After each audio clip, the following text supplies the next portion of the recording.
Good morning, Joe. This is an exciting morning for you and I. We've got friends from around the globe to have a chat with us about student agency. Let's meet Mackenzie. Mackenzie, can you introduce yourself and where you are from? Thanks, Maree. Good morning. My name's Mackenzie Byrne. I'm Deputy Principal of Junior Secondary from Mitchelton State High School in beautiful Brisbane in Australia. And I have the privilege to co-lead our students with staff, students, and community. Thank you, Mackenzie. And Anita, can you introduce yourself and where you're from this Ab- morning? Absolutely. Good morning, everyone. My name is Anita Simpson, and I'm head of school at American International School in Hong Kong.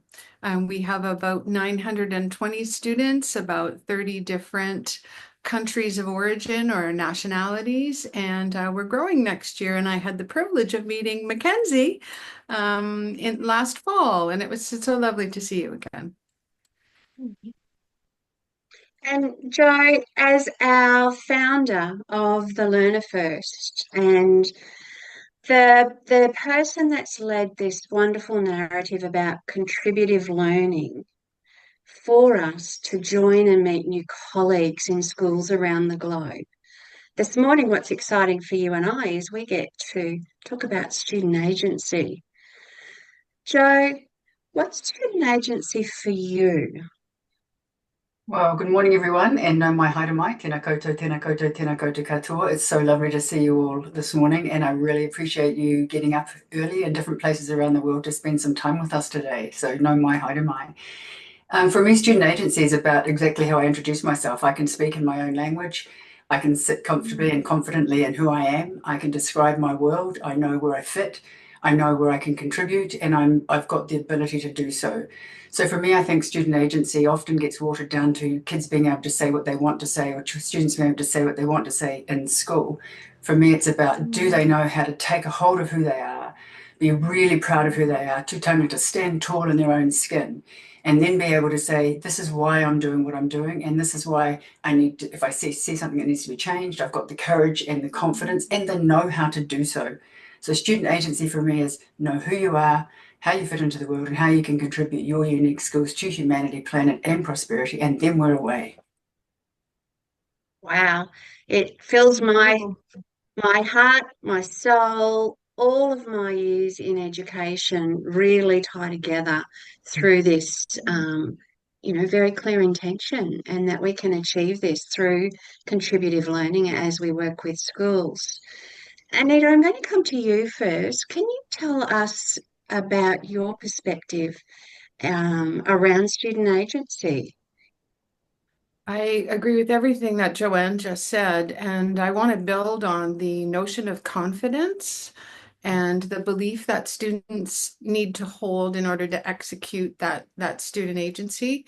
They need to believe they can make a difference. They need to believe they can. And as educators, I think one of the conditions that we create for them in order for them to live into that capacity of making a difference and making positive change in the world is empowering them with those opportunities for them to build that confidence and to believe in themselves. And I think the Learner First has really helped us to focus on those opportunities and, in fact, to create the space, to create those opportunities for kids to be successful, to learn about their identity. You know, as Joanne said, she can be who she is. How can our 30 different nationalities be who they are, and take that space, step into that space and say, I have something to bring to the table. And when we set the table, I have a place at it, and I know my role in it. So I think for me, it's really about that confidence and helping students know who they are and what they bring and how they can make a positive difference in the world. Thank you, Anita. That's fabulous. And now, as I come across to you, Mackenzie, I'm going to reframe that question a little bit because I love the words that Anita's just shared around students having that self-belief and confidence, but the belonging at the table. Can you share with us how children, as students at Mitchelton High in beautiful Brisbane, have a place at the table through student agency? Well, thanks, Maree. So here at Mitchie, as I said before, I feel so privileged to co-lead the school with students side by side. And as Anita mentioned before, having a seat at the leadership table and feeling empowered to make decisions about their learning, their student experience, but as Joe mentioned before, their contribution to the world around them and their community. So here at Mitchie, we empower students. We've shifted our systems and structures. So, an example for us is empowering student voice in our senior leadership team. So, we've shifted away from traditional hierarchies and disrupted our thinking to have staff and students having a seat at the leadership table together. There's no more separate student leadership team or staff leadership team. We're all leaders together. And as Maree beautifully puts it to us, we are all learners learning together side by side. So lots of co-design and co-construction of the work and through learning, engaging students to connect to our community. Thank you, Mackenzie. That's fabulous. And Joe, for you to listen to the progress in our schools, it actually isn't about where we are in the globe. It's about who we are and how we present as learners to lead learning culture. Joe, you must feel really proud to hear that students are in the leadership conversation and that agency isn't just about curriculum. Mm. Yeah, I think you're right. And I mean, I loved it when we were able to visit with Mitch's school. It was just such a joy because the bouncingness of the energy and the hype and the joy of actually being at school was palatable. And you know, the story I remember the most from being with Mackenzie was that when we asked how are your student statistics on stand downs and suspensions and exclusions, I'm not sure if that's the same words you use, but basically you had such a drop off on that, and it was like, oh wow, we hadn't even realised.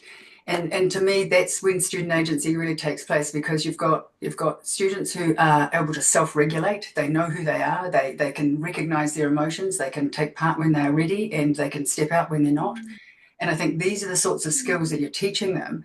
And by giving them a seat at the leadership table, that gives them that opportunity to test out what it's like to lead. Because I think, you know, often as leaders, we don't get a chance to try until we are.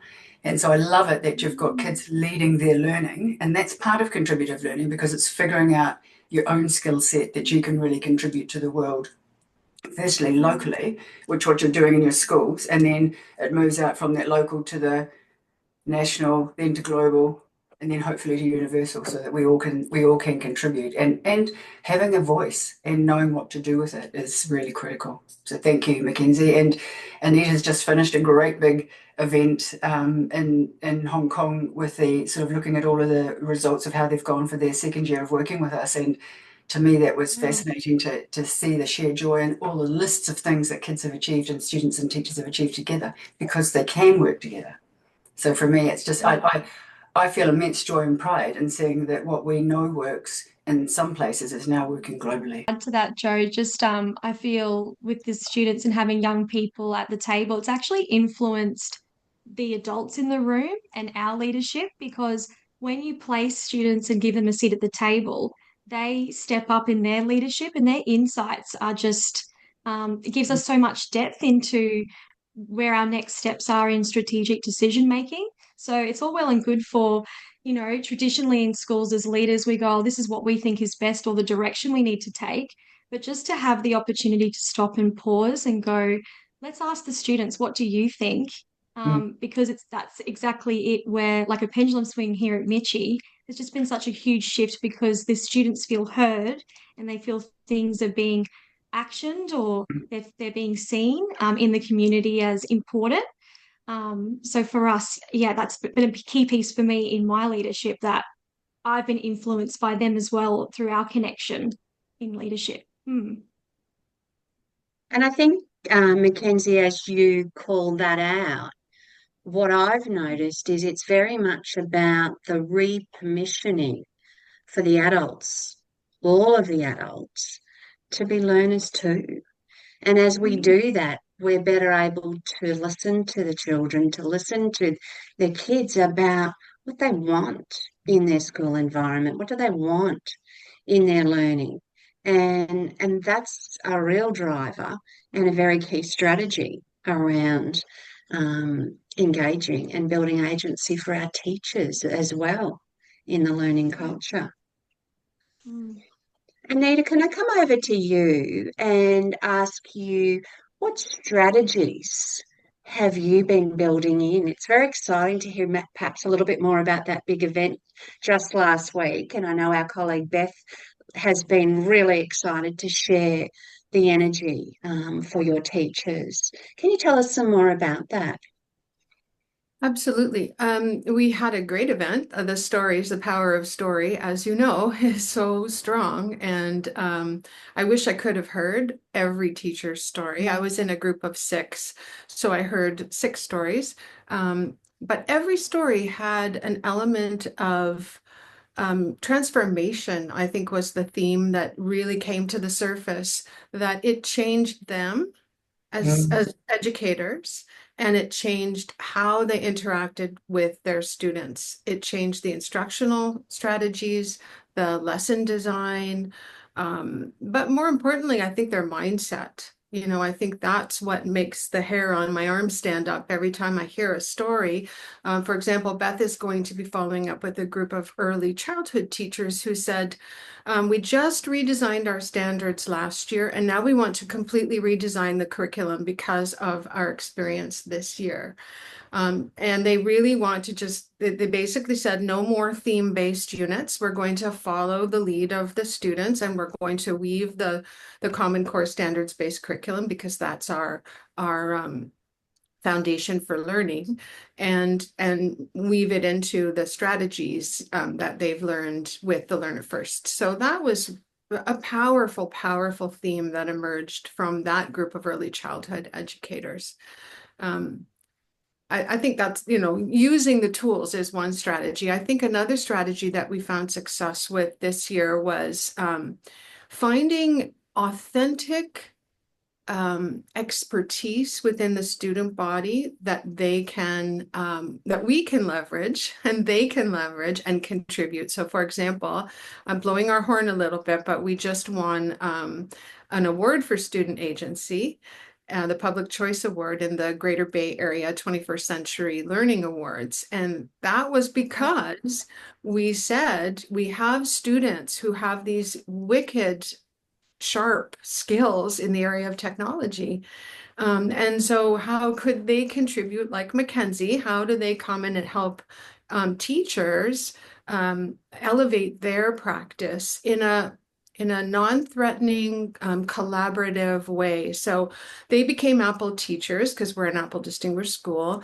It's not a club. It's not an after-school activity. During the instructional day, a teacher can request students with expertise in any one of the Apple apps like GarageBand or Keynote, whatever. And the students will co-plan with the teacher, and they'll either facilitate learning or they'll support the teacher in the classroom environment so that there's like more hands on deck, so to speak. So it's I've never seen any program like it in the world before, where students are actually teachers and they are all Apple teachers. And teachers feel comfortable. It's what you said, Maree, you know, how do we think of ourselves as learners and not feel threatened by students who know more than us about certain things, as they should. I mean, they're in a different milieu or you know, place in the world than us. It's natural for them to feel more confident and comfortable leveraging certain tech tools, and we wouldn't want it any other way. And how do we use that to evolve our own practices and empower them so they feel like that they contribute. You know, they can contribute in meaningful ways that make our school better. And so our techsperts, they're called techsperts. It's a very cute little name for them. They really offer their techspertise all the time to our teachers. And I'm so proud of that program because, well, actually, we were just invited to Singapore to a coding academy. So our kids are going to I don't even know what they're going to do there, except I know that it was a privilege to be invited by Apple to go and represent the Apple Hong Kong and Taiwan. So I'm really excited by what our learning activator is doing with our student body. Really excited. Yeah. Those are really exciting actions and activities, and what it springs to mind for me is a word we have in Māori, which is called ako, and that means that we're both teacher and learner simultaneously. And I think when we as educators come to realize that point, that we are simultaneously learning and teaching at any given moment of the day, that's when we start to see real progress, because it's the reason we called the company the Learner First was that every single one of us is a learner. And I think what we want to show is that if we all contribute in our own way, then we create a space for everybody to be successful and learning together. So you've just given a beautiful example of how that works. So thanks, Anita. That was lovely. Thank you. And Jo, that learning culture for the learner first, that we don't just espouse, but we model. Mm. I'm feeling personally challenged right now as I've heard a little from Mackenzie and from Anita about the textbooks, because I know, Mackenzie, if I'd asked you to design the panel this morning, there'd be a student sitting beside you. And I think, Anita, you'd have a tech expert beside you to round off and really tell us authentically about the progress. So, how do you think classroom learning has transformed at Mitchie, Mackenzie, with this very rigorous, scaffolded, at all level approach to agency? think, well, this is from the voice of the students from Monday when we co-presented together and they shared with me their insights. But from the students I've heard, they said students care more about their learning and they feel like who they are is seen through their classroom experience. They said the behaviors improved in the classroom, kids are engaged. It's the design of the learning is relevant to them. It's not so traditional. And the shift in our culture here at Mitchie, which has been challenging at first with staff mental models, is that learning isn't just a one point in time.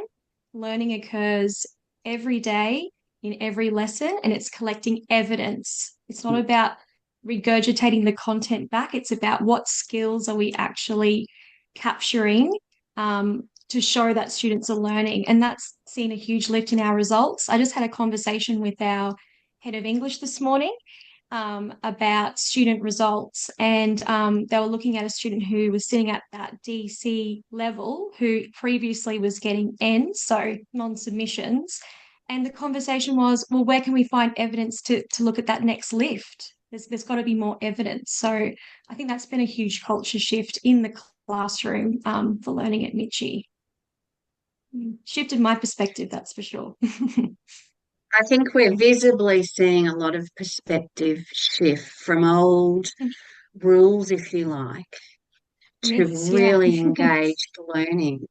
And Anita, you even mentioned not so long ago that teachers are rewriting. They've written the standards.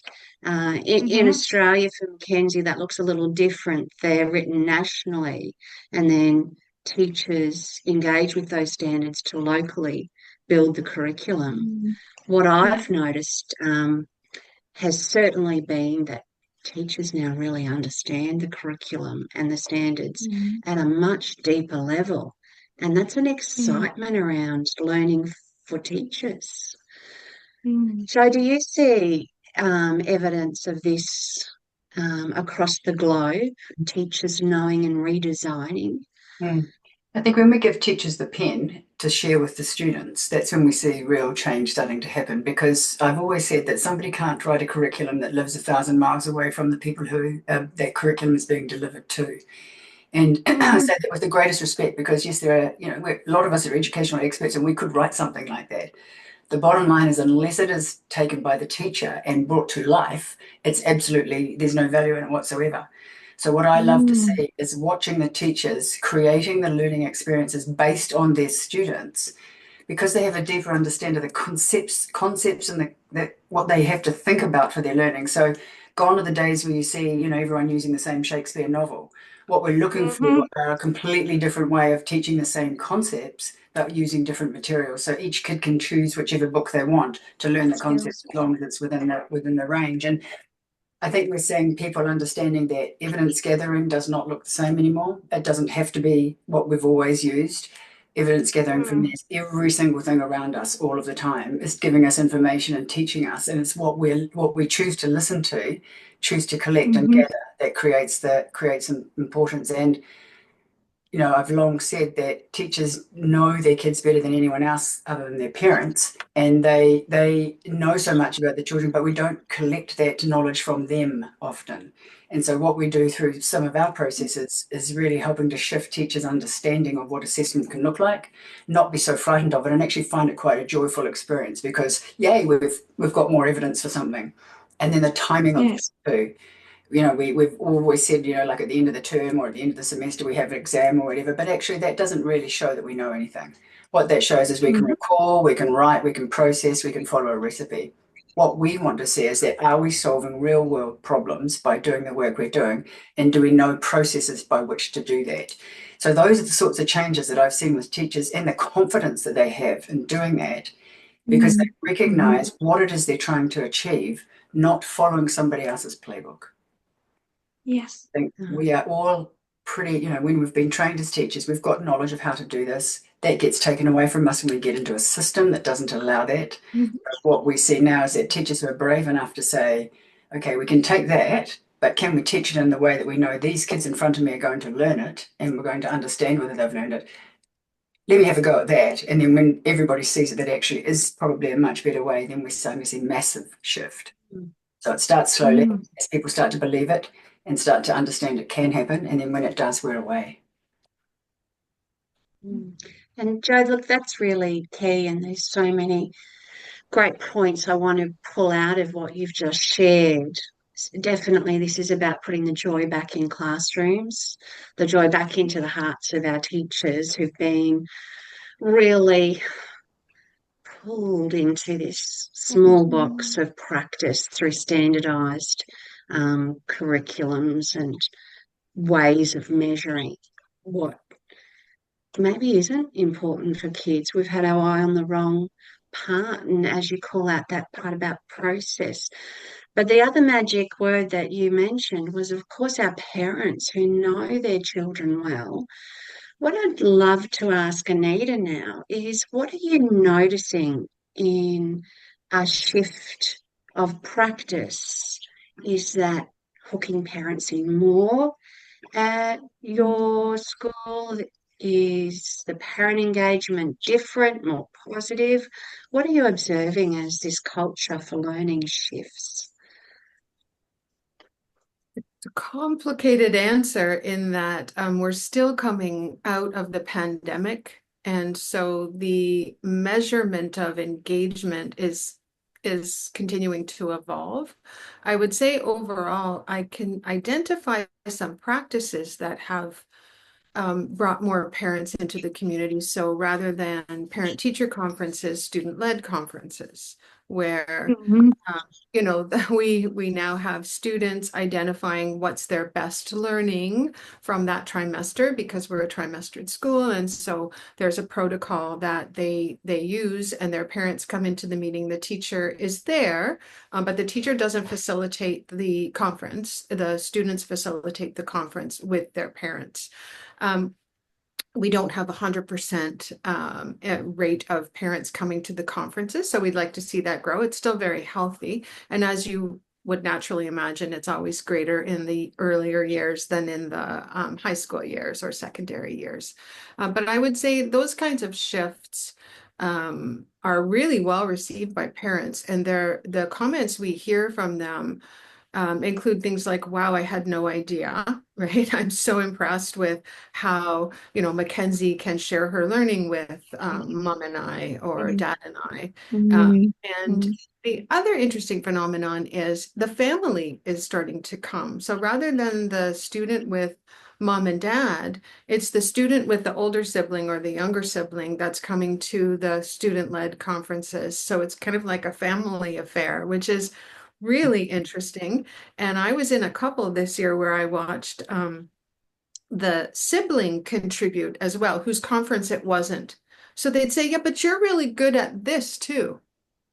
So it was just a fascinating dynamic of watching the whole family focus on learning and identifying those strengths that the learner brings to learning every day. And I would say that is a shift that I'm seeing. I would still love to see more parents come to more events, simply because I think once they got used to maybe more a different communication, it doesn't mean they're not engaged. It's just that the methods of connecting with the teacher are different now.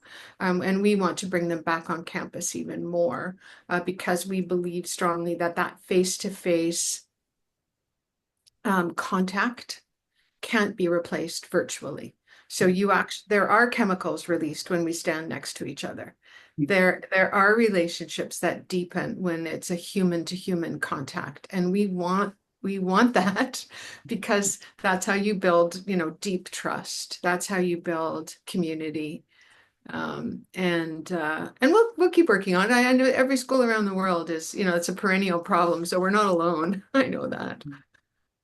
No, and that's the absolute importance of how we work together. It is about not being alone.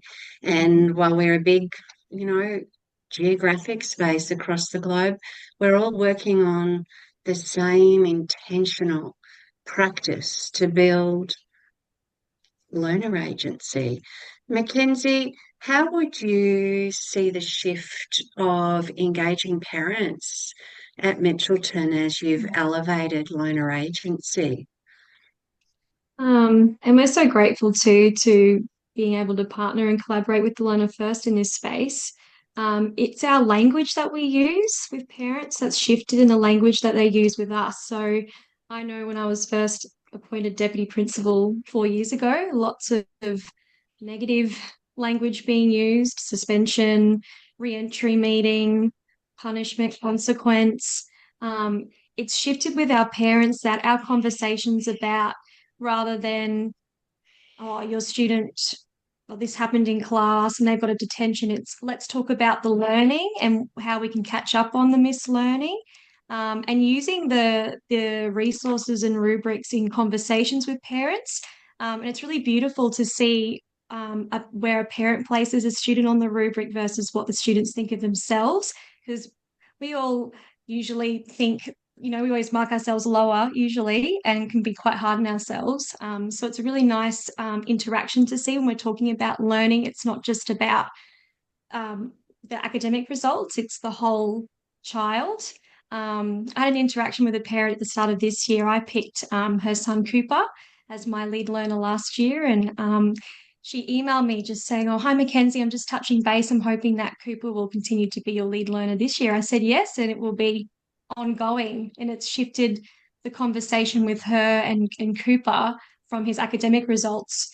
We were focusing on purpose and capacity. And now for him, he knows when I first connected with him, he didn't know what he wanted to do when he finished school. So now our conversations have shifted into that space. So I'm not sure if that answers the question properly, but it's just the language with parents has shifted. It's way more uplifting, it's empowering, it's positive, and parents want to connect and they're not dreading the phone call. It's way more restorative. Hmm. And I love to think about it that if the parents aren't pushing the school, then the school will push the parents. And if the Yeah. school parents aren't pushing, we do it. So we go together. So we lift each other's aspirations for the children with That's whom we right. work for, because it's a team effort. And I love hearing the shift in the language and the desire for people to to have our parents in school, because they are so much a part of the equation for success. And I think I talk about them as an untapped workforce, which is probably not the nicest, most positive thing to say about parents, but it's actually, I think that they are there ready and waiting to work with us if we show them they can. And the point you sort of raised around having somebody give feedback during when they're looking at their rubric, I have seen lives change overnight when people get feedback from other people about who they are, not what they are. And I think that gives a really beautiful shift to, and if family is contributing to that, if parents are, if friends and colleagues, because the purest form of assessment is self-assessment. The second is peer assessment. And then the third, I would say, would be the teacher.